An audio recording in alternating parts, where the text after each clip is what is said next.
Welcome to UNCAGED, the show that celebrates thought leadership from today's top business leaders. The program provides a voice to amazing executives from around the globe who are shaping the world of business today and mapping the path to the commerce of tomorrow.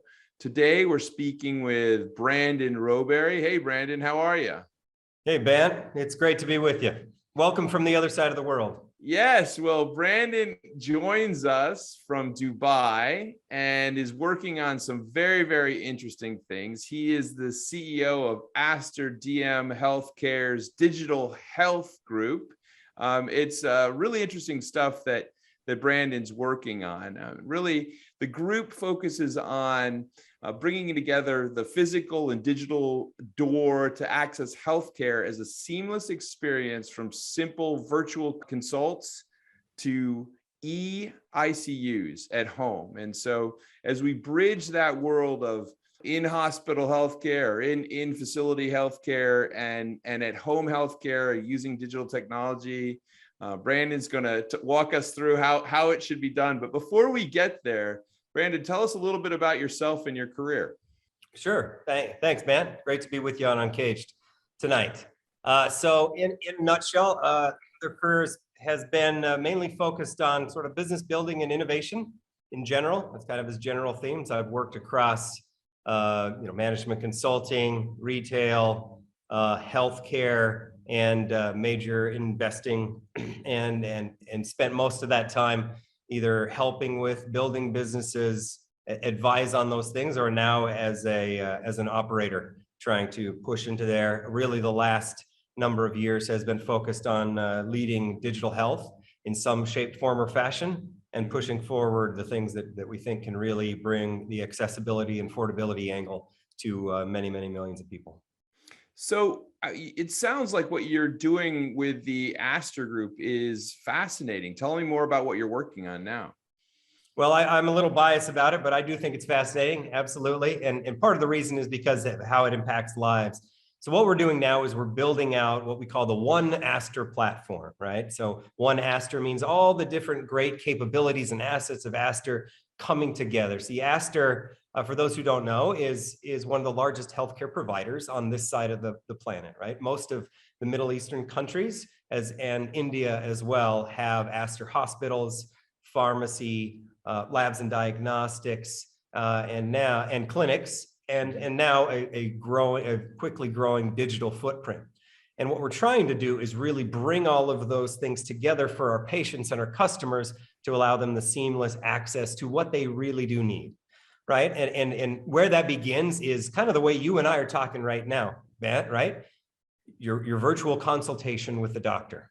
Yeah. Or your healthcare provider, which we all do that all the time now. It's so, who doesn't have these conversations either in their family or for business or whatnot. And so now it's becoming commonplace in healthcare as well, which is great, but that's not all you can do. You've got to have some sort of a medical record storage.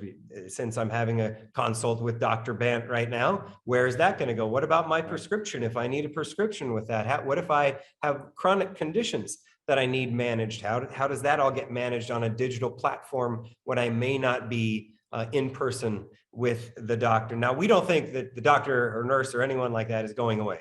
We think this is an absolute support to them, both for in-person care as well as digital care, and we're trying to bring that all together. On top of that, then you have your entire e-commerce platforms that come to the fore, because there's pharmacies that distribute both pharmaceuticals as well as non-pharmaceutical medications. And then an ability to actually, the really fun stuff is going to be as we start to stack on the machine learning and AI on top of those platforms, and thus learn more and more about people, are able to give them better and better recommendations and help them with the whole suite of their care, so they can, live their healthiest life that they can. I love this space, and certainly, like most people that lived through the last couple of years, this kind of pandemic moment, it's been a challenging one. But obviously, virtual care, e-care, home care was incredibly valuable, and it almost, I think, dawned on people that this was the way things should be done. It was so much more human, so much easier, saved everyone so much time and effort. I can only imagine that it almost benefits every area of the full ecosystem. Tell me what the take is and where we are with that. Ben, during the pandemic, you obviously saw a gigantic spike in the use. And it was because we had to, right? That's how we as humans sometimes have to do things. We have to do them, and therefore we do them. And then we find out, ooh, that's not so bad. Actually, maybe I'll do that a little bit more to manage those issues. My own perception on this, when I look at the data across, certainly here in the Middle East, across Asia and some other countries, is that digital health is the adoption curves of digital health, meaning the people and the doctors who are adopting that as a point of care, part of the solution, has really gone forward in the last 2 years about what we would expect, has gone forward 10 years in the last 2 years. So the adoption curve has rapidly increased. That doesn't mean everyone's going to go out and do their teleconsultations with their doctor now, and that's going to take over. But what that does mean is people have had an opportunity to test it out, to try it, to see that it's not so bad. And frankly, it's pretty good. It saved me the driving time, the time I have to take off work to help my son with whatever he's going through, the time I've got to spend in it. Oh, by the way, it's less costly, both for the provider, the insurance, and you as a person. So there are just some phenomenal use cases. But when we get beyond just the virtual part of it, of you talking to the doctor, the other natures of digital to bring in and add greater amounts of productivity to the entire healthcare system, the ability for you to get things, delivered in a great e-commerce way, the same way you get delivered from your favorite apps today, right? How is it manifesting itself kind of on what's the majority of usage right now? For me, it was all of those kind of annoying little visits that I used to have with my general practitioner. And, I'd get there and he'd be like, stop drinking as much coffee, or, something obvious. And you're just like, man, I could have done that over a phone call. Exactly. Right? Why did I waste all this time? Well, exactly. Look, the easiest use case for telehealth is actually follow-up visits. So after you actually gone in for whatever, a procedure or done that, your follow-up consultation with the doctor, many times, unless they've got to take out stitches or, care for wounds, etc., can be just like this, right? Yeah. Talking online. So that's kind of where it has gone. And now as a model in the United States, in Europe, and burgeoning in other countries, is a kind of first point of care model as well. Right. And so that's been growing in popularity, one, from just a cost standpoint, because it's much more cost efficient. Two, from a triage standpoint, is now you, the doctor, can understand much more quickly if I even need to necessarily come in or not. Right. Because people, where do they access healthcare now? The first stop is not the hospital. It's not the clinic. It's not even the pharmacy. It's Dr. Google. Right?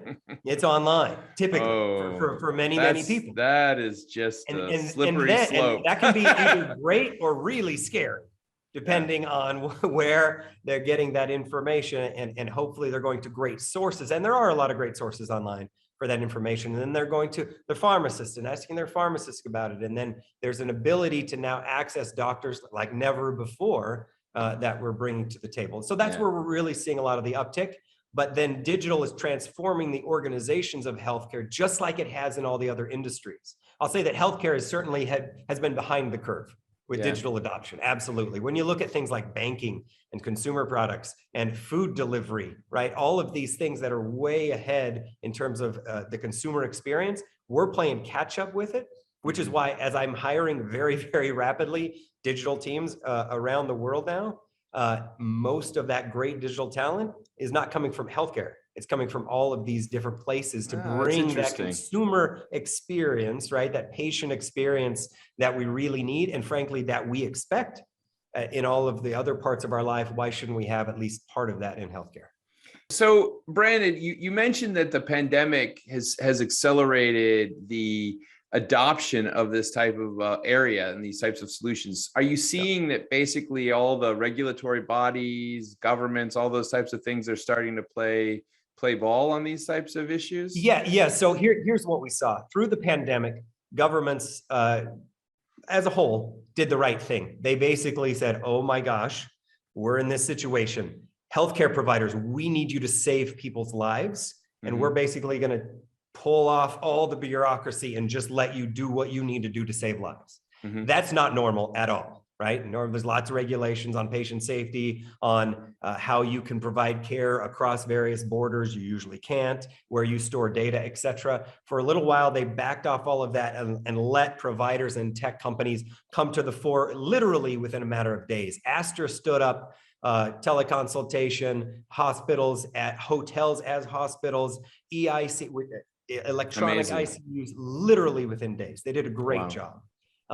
Now that things are coming to the other end of that, wisely so, governments and regulators are like, okay, not anymore, right? We've got to wheel this back. However, now that we've seen the power of what this can do and how it can help people and how it is actually safe and can save lives, we want to be a bit more progressive in pushing that forward. And I'm sitting here in Dubai, and we're very blessed here in the United Arab Emirates to have a very progressive healthcare ecosystem that is setting standards for digital health, that is allowing us as providers of healthcare to do what we need to do and choose the technology providers and vendors and others that we want to within the given standard, which is just fantastic. So everyone can be on the same playing field. I love it. I'm all power to you.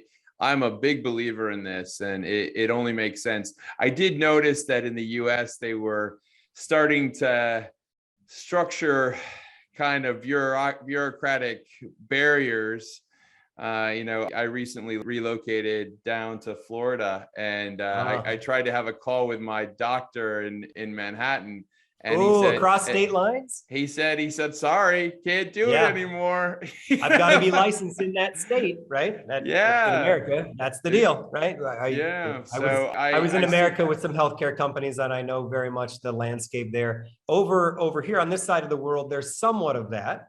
You can typically go across the states of these different countries, but not across full countries unless there's a licensure there. However, it is probably just a little bit easier to get those licensures, so long as you're a legit organization with credentials, your doctors are credentialed, etc. You can provide that care. See, here it's also a very different world over here. Like this country is 85 to 90% expatriates, which means people that don't live here, aren't from here. So we're very used to people from 200 countries around the world coming and going and seeing different models of care and interacting with that, coming to Dubai, for example, for a number of years, providing that, going back to home countries. And then there's a large flow of consumers and patients and such that do the same.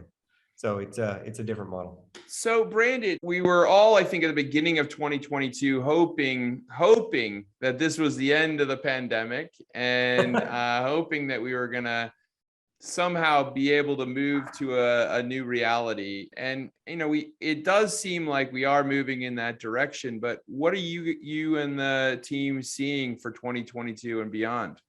For 2022 and beyond, we are seeing moving in that direction. Our fingers are crossed too. I don't have a crystal ball. I don't know which wave might or might not be coming, but I will say that not just Aster DM Healthcare, but the providers and system over here is prepared, much more so than you would have been 2 years ago. That's one of the nice things that crises do to us. They make us more prepared for something in the future. But what we see going forward is a much greater focus on the consumer and the patient, and enabling them to get better access at a much more affordable rate than they were before, particularly with those with chronic conditions, particularly giving them experiences just like you would have in any other, not just provider network, but application or platform that you may have on your phone today, to make sure that you can actually, that healthcare isn't just about, hey, coming and sitting in the waiting room for too long, right? We've all had that experience. But it's actually much more patient first, patient-centric, customer-centric, and not just sort of healthcare provider-centric. The doctor will see you now when he or she has time enough for you. Going completely away from that and enabling that kind of good care. So that's what we see. We have a digital roadmap that goes out now at least a couple of years. And the nice thing about digital is we do have playbooks from other places in the world to draw from. But I'll tell you what, it seems like every 6 months, there's a new tech stack, right? There's a new technology that's coming that we're like, oh, 6 months ago, we had planned it this way, but we could even do it better now by doing it this way. And so we are leapfrogging some of the places we were even 6 months ago with the plans, which is why you have to be nimble and flexible in the digital world across industries, healthcare included. That's amazing. Well, I mean, Brandon, I love this area. I think it's such a critical innovation that we need to all support. It's one of those ones that seems so obvious to the customer and to the user, and probably the ecosystem is now adapting and seeing how this can be beneficial for every party in the whole system going forward. If someone wanted to learn more about what you and the team at Aster DM Healthcare's digital health capabilities are up to, where should they find you? Well, I mean, they can certainly go to a company website, but that's not always the greatest thing. They can certainly hit me up on LinkedIn. We've got that going, as well as we have some other social media pieces that are going on that you can find us there. Look, we're like other digital teams. We move fast. We're fairly flexible about it. We're rather informal about how those operations go, and so we can infuse that kind of consumer flexibility perspective into that digital healthcare journey. Looking forward to building that for millions and millions of more people as we go forward. That's great. I've really enjoyed learning more about what you guys are up to. We've been speaking with Brandon Rowberry. He's the CEO of Aster DM Healthcare's digital health division that merges both the physical door and digital door to access healthcare as a seamless experience, from simple virtual consults to e-ICUs at home. Brandon, thanks so much for telling us, hopefully that how we will all experience healthcare in the future. Hey, just like anything else, you as a consumer, you as a patient can push for it as well. So let's meet in the middle so we all get there, all right? Cheers. Thanks, man. Have a good one.